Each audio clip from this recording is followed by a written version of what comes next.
Divorce and you'll get $10 million. The CEO husband ordered. Without telling him she's pregnant, she agreed and went abroad for a new life. Then the husband was completely panicked.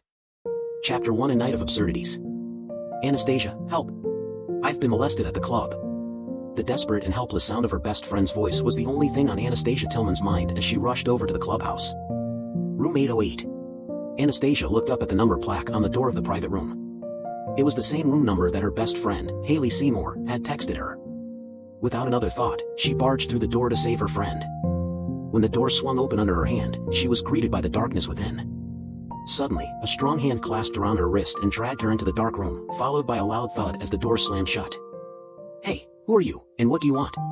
Anastasia shrieked, her eyes darting around wildly as she tried to make out her surroundings. "Settle down, and I'll treat you well." A man's deep and husky voice spoke close to her ear.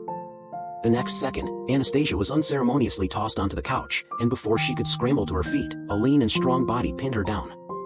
She let out a muffled cry when a pair of lips that tasted like peppermint captured hers. The man on top of her felt burning hot to the touch. A sense of hopelessness brought tears to her eyes as she tried to struggle against the man, but in the end, she could do nothing but endure the man's ferocity. An hour later, Anastasia staggered out of the room, looking disheveled. She had only just been through a nightmare, but that didn't distract her from worrying about her best friend's safety. She was just about to call Haley's number when she saw a group of men and women walking out the side door.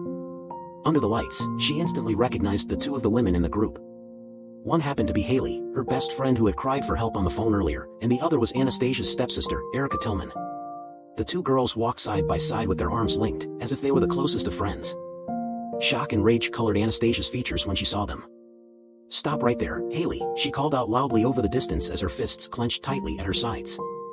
Upon hearing this, Haley and Erica swiveled around to face her. Anastasia glowered at them, ashen-faced as she demanded of Haley, "Why would you lie to me?" Haley smirked. "It's not my fault that you're always so gullible, Anastasia." "Did you have a good time with that gigolo back there?" Erica asked in a sing-song voice, smiling wickedly. It was only then that Anastasia realized that both of them had